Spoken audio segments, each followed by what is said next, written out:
इस वीडियो के अंदर हम देखेंगे कि हम proper end to end Power BI report कैसे बना सकते हैं। तो सबसे पहले मैंने अपनी ऑटोमेशन फाइल से कनेक्ट कर लिया है जो कि मेरा पावर बीआई डेस्कटॉप के अंदर है। ठीक है, वो ओपन करने के बाद जैसे ही मेरा वो कनेक्टेड हो जाएगा और आपको जैसे कि दिख रहा है कि file title automation file successful, मैं वही फाइल यूज़ कर रहा हूँ। ठीक है, जो कि मेरी power BI desktop file open है।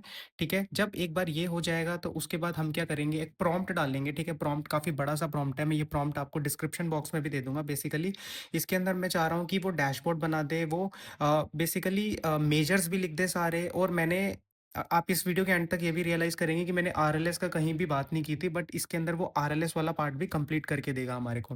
ठीक है, तो जैसे ही मैंने प्रॉम्प्ट डाला तो ये एग्जीक्यूशन स्टार्ट हो गया। ठीक है, ये एग्जीक्यूशन थोड़ा-सा टाइम लेती है होने में।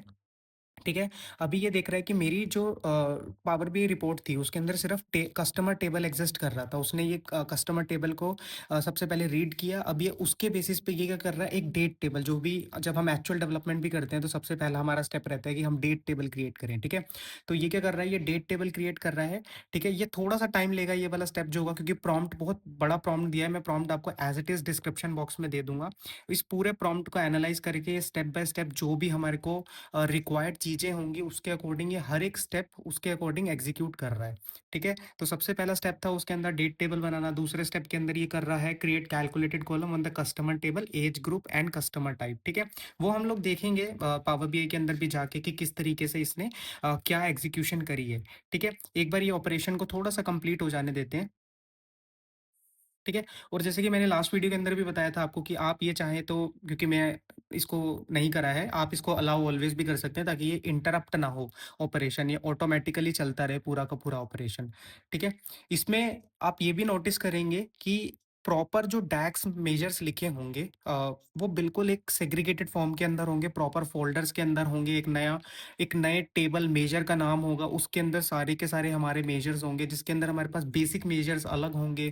ठीक है, और अगर कोई केपीआई के अंदर यूज़ कर रहे हैं वो अलग होगा, टाइम इंटेलिजेंस के अलग होंगे और प्रॉपर सेग्रीगेशंस के साथ होगा ये।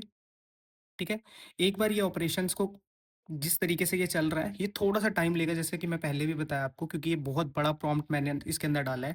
और इसमें एक चीज़ और बता देता हूँ मैं, जितना बड़ा प्रॉम्प्ट होगा, उतनी जल्दी आपकी जो ये लिमिट होगी वो ख़त्म हो जाएगी। क्योंकि जब मैं ये वीडियो रिकॉर्ड कर रहा हूँ, तो मैं इसका आधा ही प्रॉम्प्ट रन कर पाया था, क्योंकि आधा ही प्रॉम्प्ट रन हुआ, उसके बाद ये जो लिमिट थी, फ्री लिमिट जो थी इसकी, वो ख़त्म हो जाती है, क्योंकि आई गेस इसकी 45 शॉट्स होती है कुछ लिमिट्स फ्री वर्जन के अंदर। आप चेक कर सकते हैं एग्जैक्ट नंबर कितना होता है, बट आई गेस 45 शॉट्स होती है।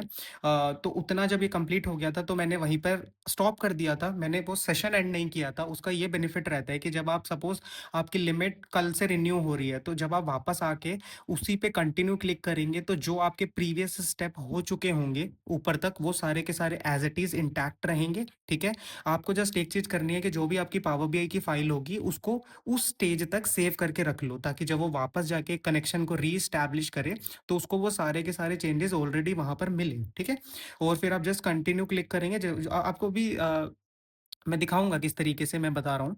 ठीक है, तो जब आप कंटिन्यू पे क्लिक करेंगे तो प्रीवियस स्टेप्स को वो एक बार जाके एनालाइज करेगा कि जो प्रीवियस स्टेप्स थे क्या वो एग्जिस्ट कर रहे हैं उस फाइल के अंदर। जब अगर वो एग्जिस्ट कर रहे होंगे तो वो उसके बाद जहां पे वो खत्म होगा उसके बाद ही वो शुरू कर देगा। ठीक है, एक बार देखते हैं इस प्रॉम्प्ट को खत्म हो जाने तक।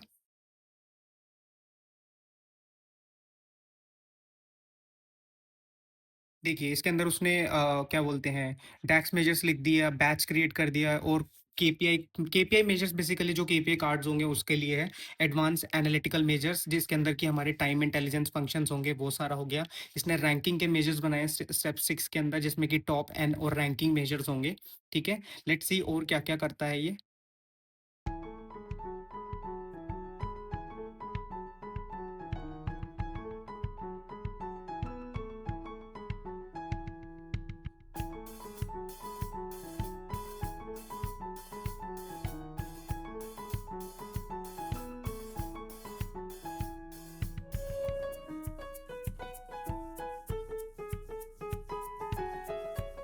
ठीक है, स्टेप 7 के अंदर देखिए इसने क्या किया है, क्रिएट कर दिया relationship between customer, join date date. ठीक है, अब ये रिलेशनशिप पार्ट, अब मेजर्स वाला पार्ट कंप्लीट हो चुका है। अब ये क्या कर रहा है, ये मॉडलिंग वाला पार्ट कर रहा है। और आप you will amaze to know कि मेरा डेट टेबल जो बनी थी, कस्टमर टेबल, क्योंकि डेट टेबल यहीं से बनी थी, मैंने नहीं बनाई थी। उसके बीच में कोई भी रिलेशनशिप मैंने मैनुअली जाके नहीं बनाया, ठीक है। वो रिलेशनशिप इसने खुद से ही वहाँ इस्टेब्लिश किया और रिलेशनशिप बनाया, मतलब प्रॉपर एक मॉडलिंग करी, जैसे कि आपको स्क्रीन के ऊपर दिख रहा होगा कि मॉडलिंग में जाके मैंने चेक भी किया कि वो डेट टेबल का कस्टमर टेबल से रिलेशनशिप बना है, वो बना हुआ था, ठीक है। आपको जो भी चेंजेस होंगे आप रिफ्रेश करेंगे, वो देखेंगे, वो आपको दिखेंगे। तो जैसे कि आपको दिख रहा है कि डेट और कस्टमर के बीच में जो रिलेशनशिप है वो मेरा बना हुआ है, ठीक है। इसने रिलेशनशिप भी खुद बना दिया। जब ये पेज 1 और 2 का लेआउट क्रिएट करने लगा, ठीक है, उसका एक लिमिटेशन अभी आपको पता चलेगा, ठीक है। जब ये क्योंकि मेरा जो प्रॉम्प्ट था, वो प्रॉम्प्ट मेरा था कि प्रॉपर उसमें रिपोर्ट भी बनानी थी, मेजर्स भी बनाने थे, ठीक है, और रिलेशनशिप भी बनाना था, लेकिन मैंने आरएलएस कहीं भी हाईलाइट नहीं किया था, बट इसने आरएलएस वाला पार्ट भी कंप्लीट करके दिया, ठीक है, जो कि आपको मैं दिखाऊंगा स्टेप बाय स्टेप नेविगेट करके, ठीक है। और जो भी इसको सॉर्टिंग करनी है, प्रॉपर सॉर्टिंग, किसी भी कॉलम का डेटा टाइप चेक करना, सॉर्ट ऑर्डर चेक करना, ठीक है, पूरा का पूरा रिव्यू वो कर रहा है। देख सकते हैं आपके कितना बड़ा प्रॉम्प्ट मैंने दिया था इनिशियली, ठीक है।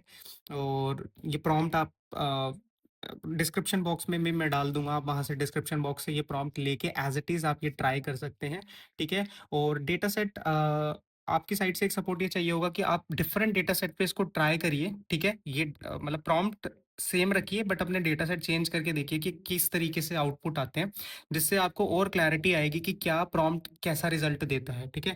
कि एक डेटा सेट पे अगर ये ऐसा रिजल्ट दे रहा है और दूसरा डेटा सेट हो, ठीक है, तो उस पे भी पता चलेगा, ठीक है। और रो लेवल सिक्योरिटी के बारे में मैंने कहीं भी बात नहीं की थी, रो लेवल सिक्योरिटी भी करा। और ये सब कुछ होने के बाद आपका ये क्या करेगा, प्रॉपर वैलिडेशन भी करेगा कि मॉडल का जो कंपोनेंट्स हैं, ठीक है, फाइनल चेक्स भी करेगा अप्लाई, जैसे हम लोग क्यूसी चेक्स करते हैं मैनुअली, वैसे ये फाइनल चेक्स भी करेगा आपका, ठीक है।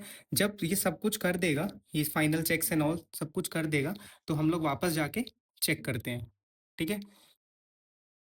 जैसे कि आपको दिख रहा होगा कि हमारा डेट और कस्टमर के बीच में रिलेशनशिप मॉडलिंग वाला पार्ट भी हो गया, फाइनल चेक्स अभी चल रहे हैं। अगर आप रिवॉर्ड व्यू के अंदर जाके चेक करते हैं तो आपके तीन तीन चीज़ें बनी हैं, एक मेजर्स बने हैं, कस्टमर टेबल मेरा ऑलरेडी था, डेट टेबल मेरी बनी है, ठीक है।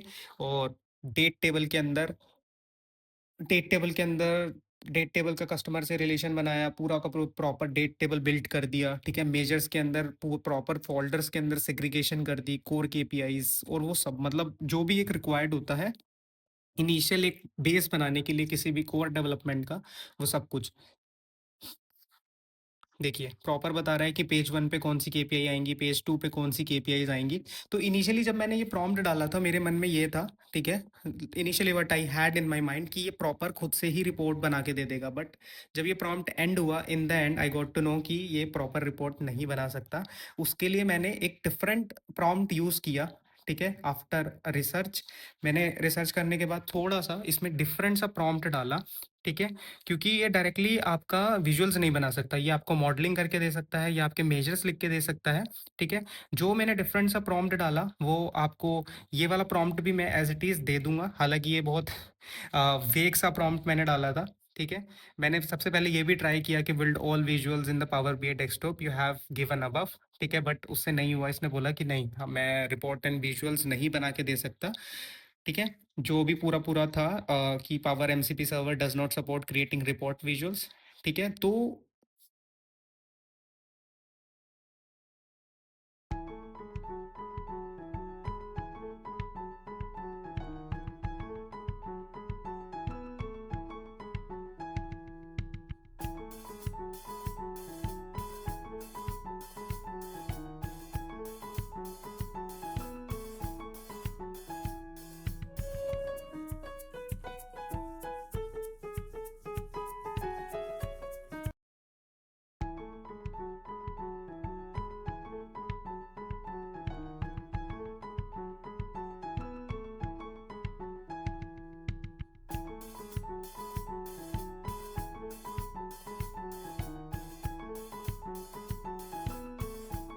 अब देखिए, उसने मुझे पूरे का पूरा बता दिया कि किस पेज पे कौन से विजुअल होने चाहिए, क्या केपीआई होनी चाहिए, ठीक है? बट उसने रिपोर्ट नहीं बना के दी मुझे, ना ही कोई विजुअल बना के दिया। उसने बस बोल दिया कि एमसीपी सर्वर उसको सपोर्ट नहीं करता है, ठीक है? इवन मैंने रिफ्रेश करके भी ट्राई किया, वो वर्क नहीं किया था, ठीक है?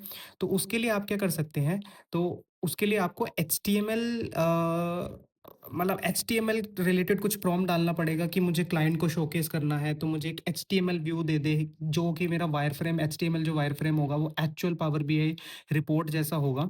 तो ये क्या करेगा आपको वहीं पे ही डेस्कटॉप के अंदर ही, जहाँ पे भी आपका क्लाउड एआई चल रहा होगा, उसकी साइड विंडो में ही आपको प्रॉपर वो दे देगा, ठीक है? वो भी टेस्ट करते हैं, लेकिन देखते हैं कि पहले जो इसने ये हमारे मेजर्स लिखे हैं, जैसे कि आपको स्क्रीन के ऊपर दिख रहा होगा, मैट का मेजर जो है, वो किस तरीके से बनाया है। इसने डायनामिक लेबल्स बना दिए, इसने सारे के सारे टाइटल्स बना दिए, ठीक है? रैंकिंग के मेजर्स हैं, बॉटम 10, टॉप 10 जो भी थे। प्रीमियम कस्टमर्स, और अगर मैं आरएलएस की बात करूँ, तो आप मैनेज रोल्स में जाके जब देखेंगे कि कस्टमर टेबल के ऊपर आरएलएस भी लगा दी है, क्योंकि मैं यहाँ पे डेस्कटॉप पे काम कर रहा हूँ, तो इसलिए यहाँ पे इसने यूज़र नेम लिखा है, लेकिन आप सर्विसेज पे अगर जाएंगे तो इसको आपको यूज़र नेम को चेंज करना पड़ेगा यूज़र प्रिंसिपल नेम से, ठीक है? मॉडलिंग, जो कि मैं पहले ही बता चुका हूँ कि मॉडलिंग वाला पार्ट भी ये डन कर चुका था, ठीक है? अब हम देखते हैं कि हमें उससे रिलेटेड क्या करना है। तो आपको ये स्क्रीन के ऊपर दिख रहा होगा कि मैंने ये वाला प्रॉम्प्ट डाला, ठीक है? थोड़ा वेग सा प्रॉम्प्ट है, बट आप ट्राई कर सकते हैं कि जो मेरा, जैसे कि मैंने पहले भी बताया कि मेरी एक्चुअल रिपोर्ट की तरह मुझे एक एचटीएमएल व्यू दे दे, उस रिपोर्ट का बेसिकली एक वायर फ्रेम दे दे, ठीक है? जो कि बिल्कुल मेरा सिमिलर हो, जो कि मैं पावर बी डेस्कटॉप के अंदर बनाता हूँ, ठीक है? और वो एक पेज का दे, बट इसने क्या करा, ऊपर की कॉन्वर्सेशन को रीड करना कंटिन्यू रखा, और इसने दो ही पेज का मेरे को लेआउट बना के दिया। थीम वेम इसने खुद से डिसाइड कर ली कि किस तरीके से इसने बनेगा, ठीक है? वो होने के बाद ये प्रॉम्प्ट थोड़ा-सा टाइम लिया था रन होने में, क्योंकि प्रॉम्प्ट काफ़ी बड़ा था, ठीक है? जब ये प्रॉम्प्ट रन हुआ एंड में, तो आपको इस जब ये प्रॉम्प्ट कंप्लीट होगा, थोड़ा वेट करते हैं।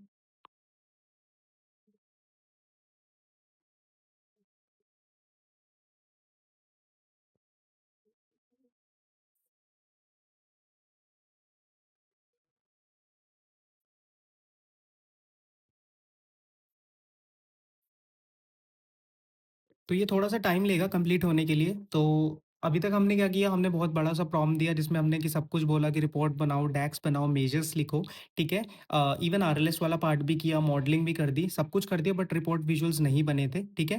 फिर हमने ये डिफरेंट सा प्रॉम्प्ट डाला टेस्ट करने के लिए कि क्या हम डायरेक्टली बना सकते हैं। तो आइडली मैं आपको एक थम्स अप देना चाहूँगा यहाँ पे कि ये डायरेक्टली रिपोर्ट विजुअल्स नहीं बना रहा है, ठीक है? उसको बनाने के लिए हमें एक दूसरा वर्क अराउंड देखना पड़ेगा, और मेरे को जो वर्कअराउंड समझ में आया है कि हम लोग ये एचटीएमएल के थ्रू ये जनरेट करवा सकते हैं विदिन यहाँ पे, और फिर हमें सेम ही रेप्लिकेट करना पड़ेगा पावर बीआई के अंदर, ठीक है? बट हमारा एक जो मेजर टाइम टेकिंग पार्ट होता है रिलेशनशिप बनाना, ठीक है? आप इसको थोड़ा कॉम्प्लेक्स मॉडल के ऊपर भी टेस्ट कर सकते हैं, जहाँ पर आपके 10-12 या 6-7-8 टेबल्स हों।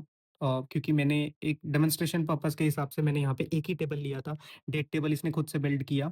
तो उस तरीके से आप डिफरेंट टेस्टिंग कर सकते हैं, बट स्टिल आपकी जो एक लिमिट है वो खत्म हो जाती है, क्योंकि जितना बड़ा प्रॉम्प्ट आप डालेंगे, वो लिमिट जो होगी आपकी वो खत्म हो जाएगी, ठीक है? अगर आप पेड वर्जन की तरफ जाते हैं, तो उसमें आप टेस्ट कर सकते हैं डिफरेंट डिफरेंट प्रॉम्प्ट्स। तो देखिए, स्क्रीन के ऊपर आपको दिख रहा होगा कि इस तरीके का लेआउट इसने बना दिया है, स्लाइसर्स हैं। हालांकि इसमें बोल रहा था कि ये इंटरेक्टिव है, आई गेस मेरी जो फ्री लिमिट थी वो एग्जॉस्ट हो गई थी, इसलिए वो इंटरेक्शन वाला पार्ट पूरा कवर नहीं हुआ, और विजुअल्स भी पूरे लोड नहीं हुए। बट इन द एंड ऐसा कुछ इसने लेआउट बना के दे दिया था, जिसमें लोगो था, केपीआई मेजर्स कार्ड्स थे ऊपर, और चार्ट की पोजीशनिंग थी, प्रॉपर अलाइनमेंट थी, जो जो मेजर्स होंगे सब कुछ वहीं पर था, ठीक है? तो अगर इसमें मैंने स्लाइस एंड डाइस करके भी देखा, ईयर सेलेक्ट करके देखा, बट कुछ भी इंटरैक्टिव नहीं था। हालाँकि लेफ्ट साइड में प्रॉम्प्ट में लिखा हुआ था कि सब कुछ इंटरैक्टिव है, बस स्टिल वही प्रॉम्प्ट की जो लिमिट है, वो ही होगा।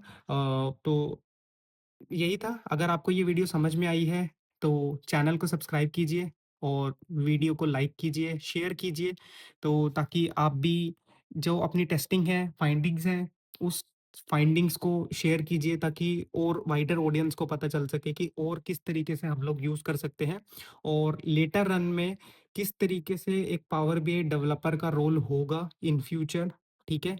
तो आपके जो भी थॉट्स हैं कि क्या क्लाउड एआई टोटली रिप्लेस कर देगा पावर बीआई डेवलपर्स को, या फिर ये एक सपोर्टिंग रोल प्ले करेगा उनके रोल में, ठीक है?